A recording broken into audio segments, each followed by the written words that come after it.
Альфа Телеком ишканасынын акциялары боюнча белизден келген документтерге байланыштуу маселе бүгүн парламентте кызуу талкууланды. Эртең менен пленардык отурум башталары менен Максим Бакиевдин офшордук компаниясына тиешеси бар делген депутаттар саясий билдирүү жасап, кесиптештерине жардам сурап кайрылышты.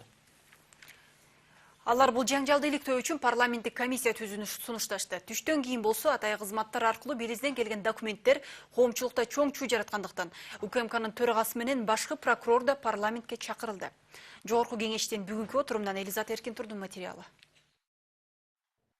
Парламенттин бүгүнкү отуруму белизден келген документтер боюнча талкууга айланып кетти. Максим Бакиевдин офшордук компаниясынын Альфа Телеком ишканасындагы акцияларын сатууга аракет кылган делген Ата Мекен фракциясынын депутаттары трибунаны пайдаланып, саясий билдирүү жасашты. Ага жооп кайтарылып, кайым айтышуулар да орун алды. Кантип эле мен Бакиев менен душман аны менен сүйлөшөй. Мейли ниетин бузулуп сүйлөштүн дейли. Конституциянын атасы заслуженный юрист. Кантип эле өзүм барып колумду коюп паспортумду берип офшорго өзүм атман. Фирмачай. Мейли мен тентегирээк болоюн.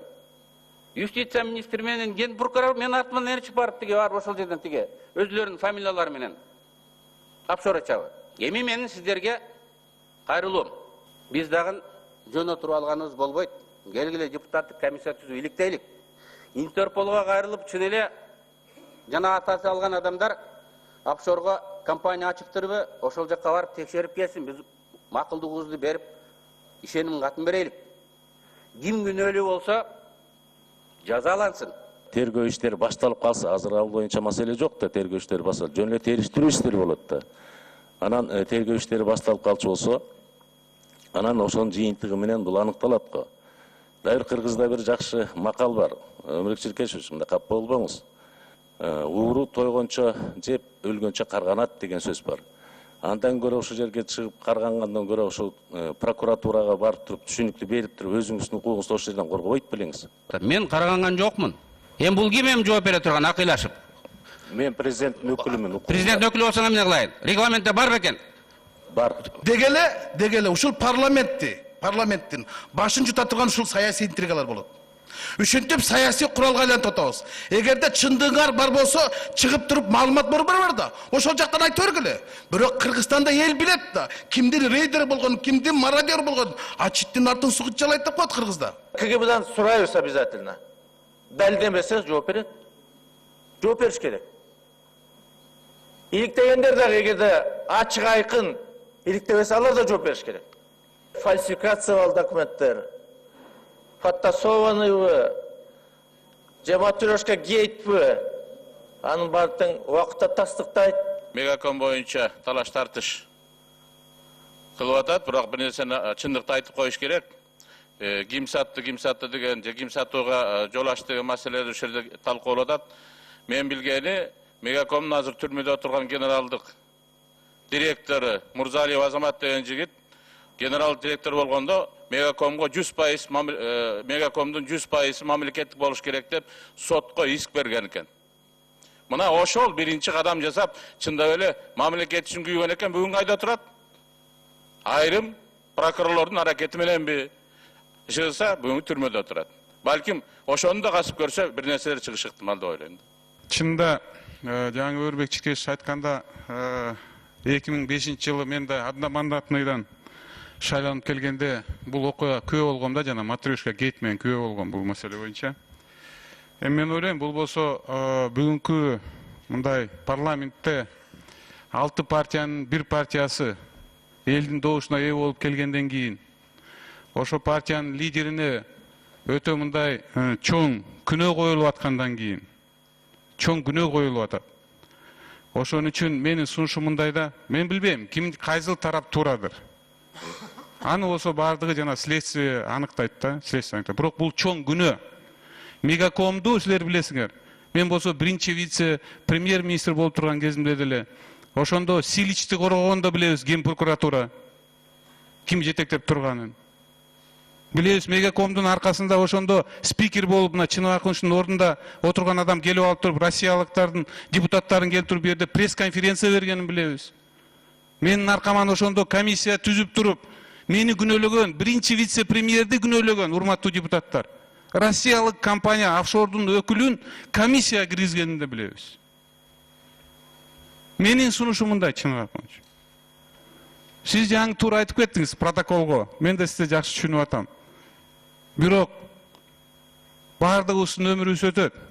Бирок чындык чындыктай болуш керек. Кыргызстандын тарыхы курулуп атат. Демократия жолдон биз кетпешибиз керек. Биздин саясий оппонентибиз көз карашы туура келбесе да, бирок ал тарапта чындык болсо биз ага турушубуз керек. Ошон үчүн чыныгы менин сунушум. Күнөө болуп аткандан кийин келгиле жана ГКНБнын төрагасын Абдил Сегизбаевди чакырайык, генеральный прокуратураны чакырайык. Келгиле алар бизге айтып берсин. Ошол документтер кандайча келди, ошол документтерди аныктап туруп, анан дагы мен Өрбек Чиркешевдин сунушунда колдойм, депутатский комиссия түзүп туруп, өзүндө изилдөөнү жүргүзөйүк. Ошону добуш кылып койсоңуздар. Рахмат. Добуш берүүнүн жыйынтыгында Улуттук коопсуздук комитетинин төрагасы Абдил Сегизбаев менен башкы прокурор Индира Жолдубаева парламенттин түштөн кийинки отурумуна чакырылды. Элизат Эркентур, Алтын Каныбек уулу, НТС. Түштөн кийин дагы жогорку кеңеште ушул эле маселе кызуу талкууланып, отурум Улуттук коопсуздук мамлекеттик комитетинин төрагасы Абдил Сегизбаев жана башкы прокурор Индира Жолдубаеванын катышуусу менен өттү. Алар буга чейин жарыяланган документтердин Белиз мамлекетинен кантип алынганын жана тергөө иштери кайсы стадияда жүрүп жатканы тууралуу маалымат беришти. Депутаттар тарабынан бир топ суроолор болду. Биздин колубузга мурунку жумада Белиз өлкөсүнөн расмий органдарынан документтер келип түшкөн. Ал документтер расмий түрдө,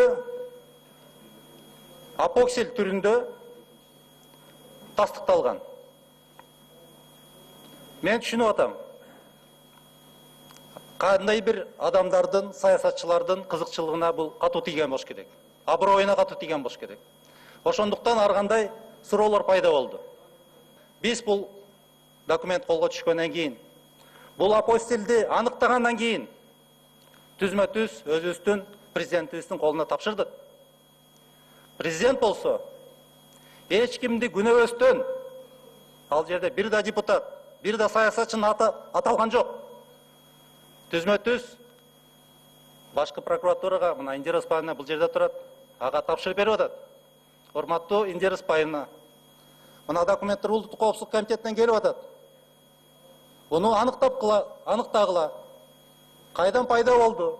Эмнеге пайда болду? Кантип келди? Мунун баарын аныктагыла деп берип атат.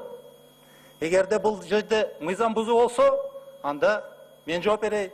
Мына сиз оперативдик жол менен алган эки эле документти көрдүк. Бирөөсү жана сертификаттын копиясы. Башка документ жокпу? Колубузда ошо Белизден келген апостил түрүндө бекитилген Бирөө документтер бар. Бирөө бар, анан сертификаттын копиясы бар. Жана 3 фамилия жазылган сертификаттын копиясы. Бардык документтер апостил түрүндө. Апостил түрүндө бекитилген документтер. Ооба. Эми сиз проценттери менен айтып атасыз. 7%, 8% деп. Ал документтердин бирөөсүндө дандай проценттери жок, аны кайдан алдыңыз? Биз берген документте апостилдин ичинде. Ошол белгиленген 3 адамдын паспортный данныйлары, бул бир. Экинчиси аты жөнү, үчүнчүсү ошолорго коюлган шарттар, Southfield Management тарабынан коюлган шарттар. Андан тышкары, эгерде ошол шарттар аткарыла турган болсо, кандай пайыз менен бөлүштүрөр упайлары дагы жазылган. Бунун бардыгы тең бир апоксил менен бекитилген, баары тең прошитый нерсе менин колумда турат. Копиясын бере аласызбы? Копиясын берем. Эгерде далилденген күндө деле мындай жоопкерчиликке тартканга эч кимге негиз жок да. Кылмыш иш козгонгонго негиз жок да, кылмыш болгон эмес. Аракеттин белгилери болушу мүмкүн. Бул жыйынтыгы бир гана уят болду, жаман дегенде сөз калат да. Прокуратура кандай чара колдойт, кайсы статья менен козгойт, мен ушу кызыгып атам да. Президент бизге тапшырма берген башкы прокуратурага. Биз ошол документтердин копияларын гана алдык. Азырынча ошол Абдил Кенеш менен сүйлөшүп атабыз. Ведомство аралык жумушчу топту түзүп, бирге иликтейбиз ошол суроолорду. Азырынча текшерүү гана болот. Азыр текшерүү, кылмыш иши козголгон жок. Эч бир, мисалы үчүн биздин мамлекеттик чиновниктердин эч кимисине, туурабы? 2012 жылы сиз айтылган траст кол коюлган мезгилде ким премьер-министр болгон?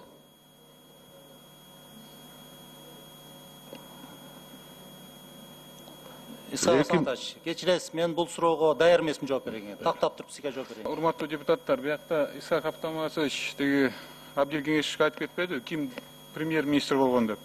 Ал убакта урматтуу депутаттар жакшы билесиздер, мен премьер-министр болгом. Ошол эле Southfield компания менен биз кармашып келгенбиз. Мен ойлойм, бул иш жакшылап изилденсе, бунун түбүндө ошонун баары чыгат болуш керек. Ошонун ичинде комиссияда түзүлгөн. Bir топ депутаттар кызыктуу болгон ошол жерге бул иш боюнча. Мен керек болсо бул жөнүндө көрсөтмө бергенге дайынмын мен. Бул биринчиси. Экинчиси, Абдил Кеңешевич, сиз болсо айтып атасыз, тиги расмий түрүндө Белизден алдык деп. Бул расмий түрүндө кайсы ошо мамлекеттик мекемеден алдыңыздар сиздер? Өрөк Татолович, биз документти апостиль түрүндө, апостилди Белиздин жогорку сотунун катчысы койгон. Эми болсо элдин баарына мындай айтылып атат, фамилияларчы биздин коллегалардын. Сиз ошону тактап туруп мындай айтпайсызбы, кимдин фамилиялары бар? Сиз борбордук трибунага чыктыңыз. Кайсы депутаттардын канчалык долясы бар, ошону айтпайсызбы аныктап? Өрөк Татолович, азыр башкы прокуратура менен бирге биз текшерүүнү толук бүтмөйүнчө мен ага айтууга, аттарды атоого укугум жок. Ошону туура түшүнсөңүз. Эми мындайча айтканда, андай болсо телевидениядан көрсөтпөш керек болчу да. Телевидениядан көрүп, документтер бардык жанагы газеттерге чыгып атса, фамилиялары чыгып атса, анан сиз ал ишти болсо президентке келип туруп, мындайча айтып, ушу документтер келди деп, жоопкерчиликти толук мойнуңузга алып туруп берип атсаңыз, фамилия айтылыш керек да. Фамилия айтылыш керек да. Азырынча мен фамилия айтуудан алыс болоюн. Айта албайбыз азырынча. Мындай нерселер, Абдил Кеңешевич, ушундай нерселер мындайча айтканда ошон үчүн ишеничке алып келбейт да. Себеп дегенде бардыгы ачык айкын болуш керек. Сиз өзүңүз айткандай, бүгүнкү күндө мамлекет демократия жолунда мынакей тамтаңдап жаңы туруп баратат. Буга сиздин салымыңыз да болуш керек. Ошон үчүн бардыгы ачык айкын болуш керек. Өрбек Чиркешевичтин биздин ой пикирибиз ар башка болсо да, бул болсо чоң саясатчы. 20 жылдык тарыхы бар. 2010-жылда апрелде чоң салымы бар. Ошон үчүн күнөөсү болсо, ал сөзсүз жоопкерчиликке тартыш керек. Бирок күнөөсү болбосо, жөн эле күнөөлөй бербешибиз керек да. Буну жакшылап изилдеш керек. Рахмат. Белизден келген документтерге байланыштуу маселени талкуулоо эртең дагы улантылмай болду. Ал эми парламенттин бүгүнкү отуруму аз жерде мушташ менен аяктап кала жаздады. Жаңжал төрагач Чыныбай Турсунбеков менен анын фракциялашы Төрөбай Зулпукаровдун кайым айтышынан улам келип чыкты. Кеч кирип калганда депутат Зулпукаровдун бүгүнкү талкууну аяктоо керектигин айтса, ага парламенттин спикери акыл үйрөткөндөр көбөйдү деп жооп кайтарды. Буга ачууланган эл өкүлү төраганы көздөй жулунуп, бирок КСДПнын башка депутаттары аны кармап калууга үлгүрүштү. Эгерде регламенттин талаптарын айтып атса, сиз акыл үйрөттү деп атасыз. Мен сизди айтып атам, сизге жеңилирээк болсун деп атам. Ошон үчүн регламентти талабы алып кеттиңиз. Сыйлап коюңуз. Сизге сый болсо, жеңил сүйлөп койсо, урматтап койсо, көп кетпеңиз сиз. Ал микрофондо каалаган учурда күлчат этсеңиз эле баягы өзүңүздү хан сезип калдыңызбы? Андай болбойт. Андай болбойт. Анан кийин азыркы процедурный сөздү берип атканыңыз бул өзүм билемдик болуп эсептелет. Сиз эгерде 3 жолу регламентти буза турган болсоңуз, жогорку кеңештин депутаттары аркылуу биз алып баруучуну алмаштырып койгонго укугубуз бар. Абдан жакшы пикир айттыңыз, уктум. Рахмат. Эми 2-3 жыл вице-спикер болуп калсаңыз, элдин баарына акыл үйрөтө бересизби?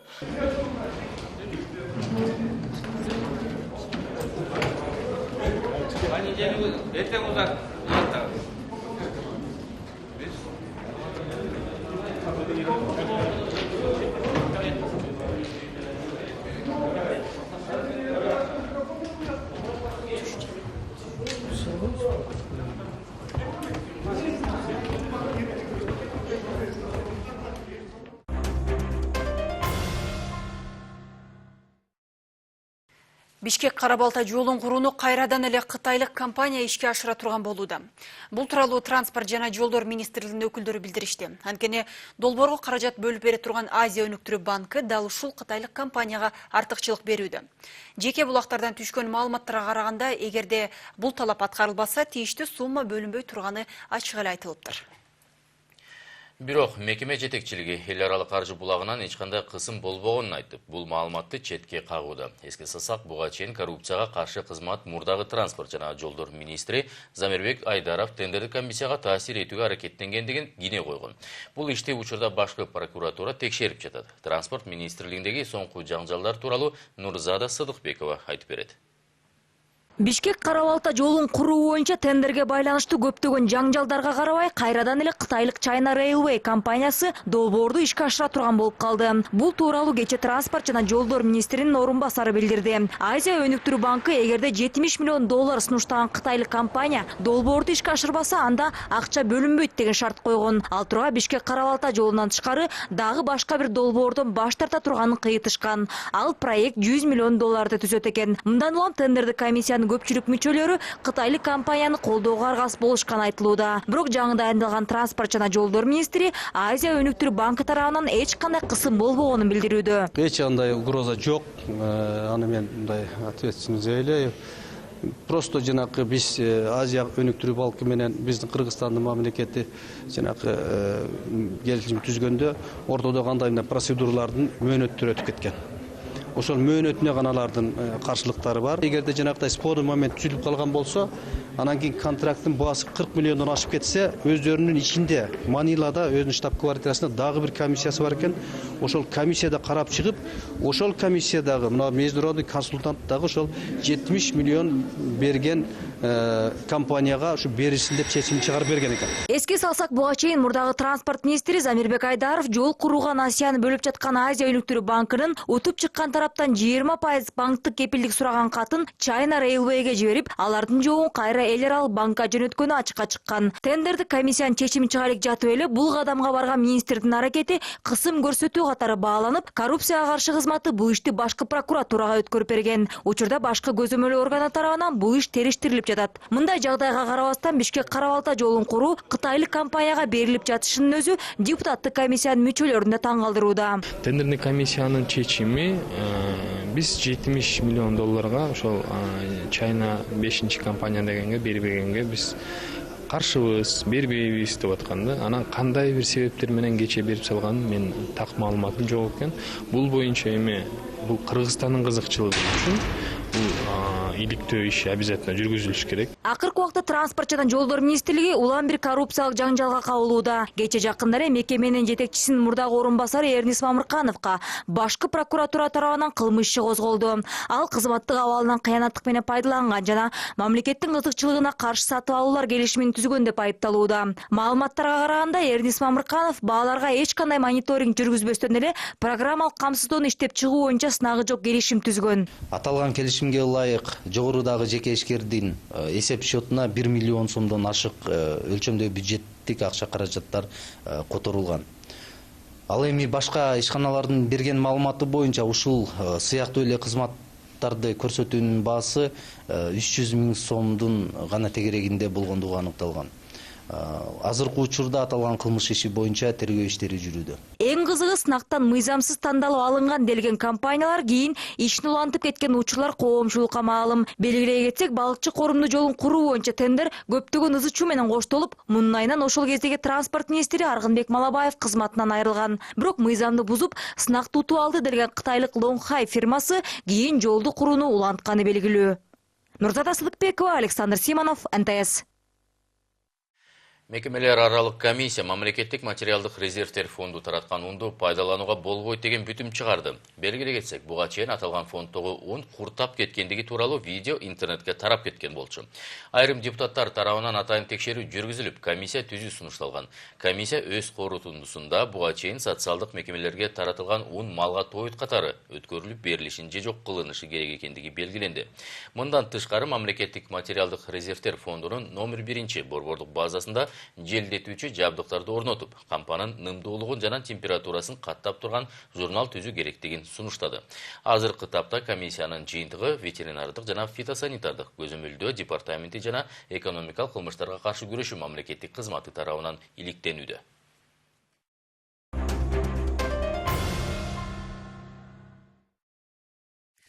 Референдум боюнча үгүт жүргүзгөндөр эки жээкке бөлүндү. Борбордук шайлоо комиссиясы референдумду колдогон, ошол эле учурда ага каршы чакырык таштаган топторду каттап жатат. БШКдан кабарлашкандай, азырынча 5 топ конституцияны өзгөртүүгө үгүттөп жатса, башка 3 топ баш мыйзамды өзгөртүүгө каршы иштеп жатат. Эми Борбордук шайлоо комиссиясы тараптарга мамлекеттик маалымат каражаттарынан чучугулактын негизинде убакыт берет. Бир катар адистер референдумга каршы болгондорго дагы мүмкүнчүлүк берүүнү демократиялык кадам катары баалашууда. Бул туурасында Мирбек Айтикеевдин материалында. Референдум өткөрүү боюнча жаңы кабыл алынган мыйзамга ылайык ыктыярдуу топтор баш мыйзамды өзгөртүүсүн колдоп же ага каршы үгүт иштерин жүргүзсө болот.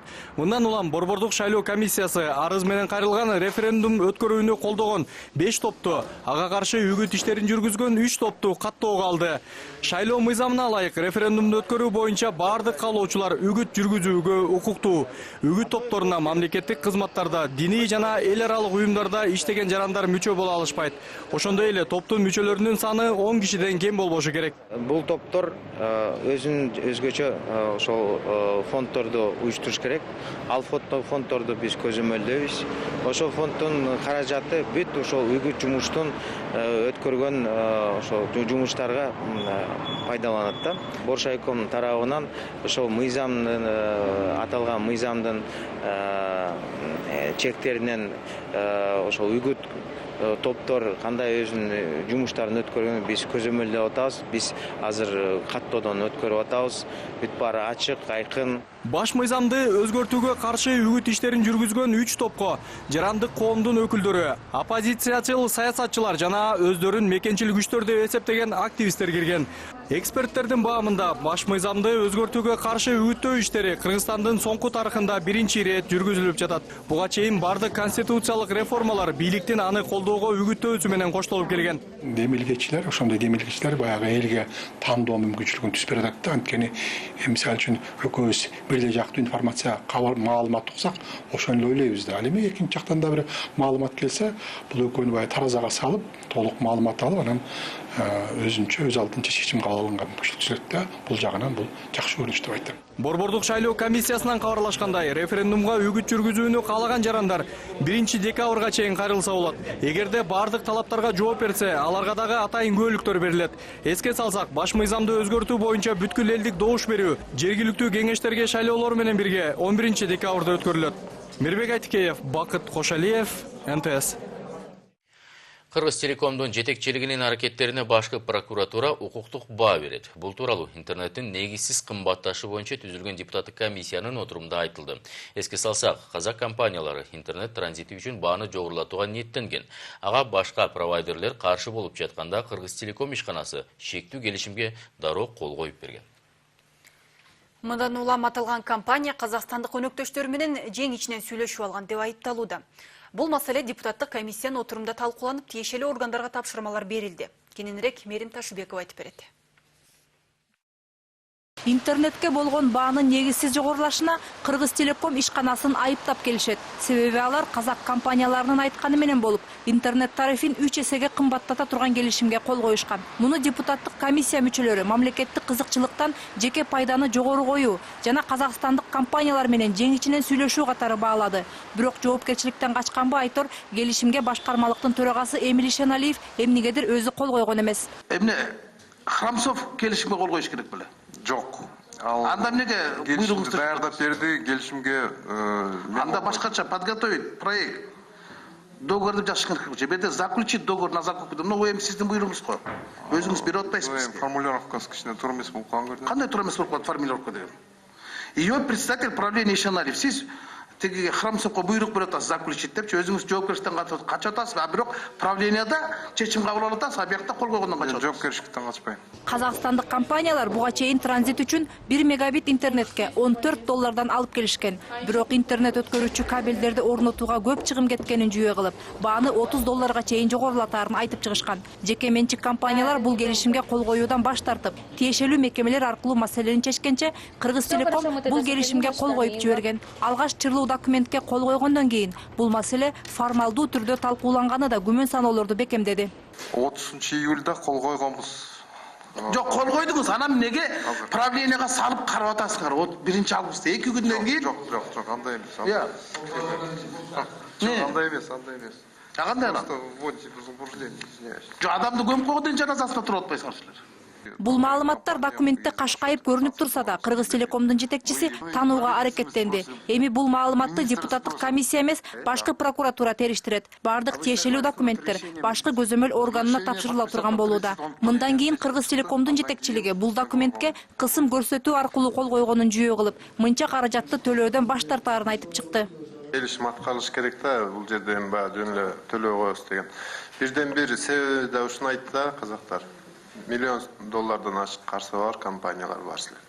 Которбой жатат, аткарбай жатат келишимдин жагдайларын депчи. Ушундай позициялар менен көп компанияларга запкысында келтирип атат да. Төлөө коебуз, анан бербей коебуз. Эми баягы мамлекеттик, укуктук мамлекетте жашагандан кийин ар бир кол коюлган нерсени аткарганга аракет кылыш керек да. Белгилей кетсек, Кыргыз Телекомдун Казакстандын Global Quant компаниясына $1,250,000 миң, ал эми Казтрансkomго $150,000 миң карызы бар. Бул жалпы кыргызстандык компаниялардын келишим түзүүсүнө залакасын тийгизип жатыптыр. Биздин монополияга каршы мекеме ушу тапта маселе чечилгенин айтууда. Бирок мындай көрүнүш дагы кайталанбайт деп эч ким кепилдик бере албайт. Мындан улам депутаттык комиссиянын мүчөлөрү Евразэстин алкагында сүйлөшүүлөрдү жүргүзүп, бирдиктүү тариф бекитүүлөрү зарыл деген жыйынтыкка келишти. Ал эми Кыргыз Телекомдун ишине башкы прокуратура баа бере турган болууда. Мээрим Ташыбекова, Манас Бакешов, НТС.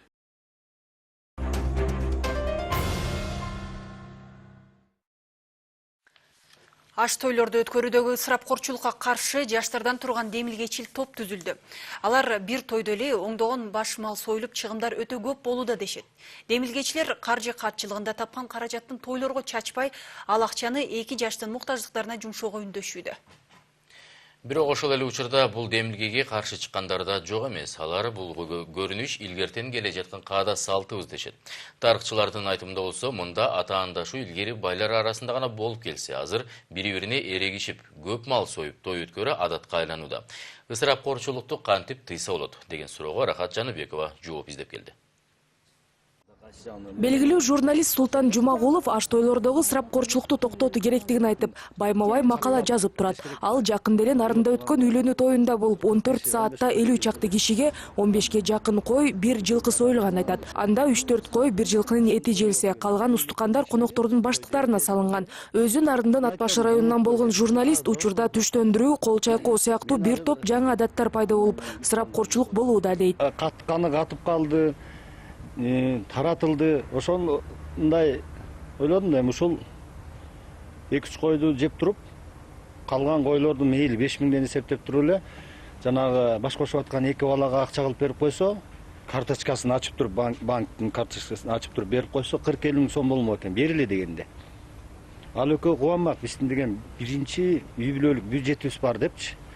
Анан биз ушул маданиятыбызды өзгөртүшүбүз керек да, анан кийинки балдар эн атасы кандай майрамдап атат, кандай тойлоп атат, кантип эт жеп атат, кантип аш жеп атат, ошонун баарын көрүп өсө берет да, ушул биздин жашоо образы ушундай экен депчи. Учурда аш тойлордогу ашыкча чыгымдарды кыскартууну социалдык тармактарда колдогондор арбын болууда. Жаштардан турган демилгечи топ да түзүлгөн. Алар эл арасында түшүндүрүү иштерин жүргүзүүнү баштаганы жатышат. Анткени жылдап тапканын тойго чачып отуруп, жаштардын эртең эстен чыгып калууда дешет алар. Албетте аш тойлордогу чектөөлөргө каршы болгондор да жок эмес экен. Бул биздин салтыбыз дейт. Ашыкча мен айтымда бул ашыкча койлор союлбаш керек. Мисалы Куда тоскондо кол чайкатам деп же түштөндүрөм деп 10дон кой, 2ден жылкы союлбаш керек десем, жок, бул биздин салтыбыз. Биз аяктан чыга албайбыз. Биз кантип анан келгендерге андай эт тартпай кое алабыз? Кантип жамандык жакшылыкта мал сойбой, бодо сойбой кое алабыз деп атышат да. Эми жок, мен айтып атам, бул жерден кыскартыш керек. Албетте салт бул эч жерде андай жазылган эмес. 10дон кой союлуш керек деп. Бул жерде союлуш керек, бирок ченелүү гана. Айрым маалыматтар боюнча жыл сайын өлкөдө аш тойлорго деп орточо эсеп менен 2 миллиард доллар чыгым кетет экен. Кыргыздын үрп адатын изилдеген этнографтар илгери байлар өз ара атаандашып абдан көп мал союп той берип келген айтышат. Советтер Союзу малында мындай чыгымдарга чек коюлган экен. Бирок азыр той өткөрүүдө мүмкүнчүлүгү болсо да болбосо да кур намыска алдырып эригүүшү күч алган. Кыргыздын мурдатан айтылып келаткан бир макал бар. Бай байга жетем дейт, бай кудайга жетем дейт деп. Байлар өзүн байлыгын көрсөтүш үчүн, өзүн көрсөтүш үчүн бүгүн ушундай чоң чыгымдарга барып атат. Ал эми анын катарында жүргөндөр дагы биз булардан калышпайлы, элден калышпайлы, элден кем болбойлу, биз немнебиз кем эле деген кур намыс менен чоң жыгымдарга жыгылып, кредит алып, карыз болуп калып атышат, карызга батып атышат. Эми албетте бул бүгүнкү күндө мунун кереги жок эле. Мындан улам жарандык активисттердин тобу тойлорду өткөрүү маданиятын өзгөртүү керек дешет. Ал үчүн карапайым калкка үлгү боло турган аттуу баштуу адамдар өздөрүнөн башташ керектиги айтылып келет. Жогорку кеңеште дагы кээ бир депутаттар кризис малында аш тойлордогу ысырапкорчулукту чектеген мыйзам долбоорун демилгелешкен. Жакында мындай документ кабыл алуу керектиги кайрадан айтыла баштады. Рахат Жаныбекова, Асхат Ибраимов, НТС. Жаңылыктар чыгарылышы ушу менен соңуна чыгат. Бир нече мүнөттөрдөн кийин прямая речь программасын көрүңүздөр. Ушул жана башка жаңылыктарды теледолбоорлорду НТС Чекит КЖ сайтынан жана YouTube порталынан да көрө аласыздар. Баардык жаңылыктарды НТС көрсөтөт. Саламатта туруңуздар. Аманчылыкта көрүшүңүздөр.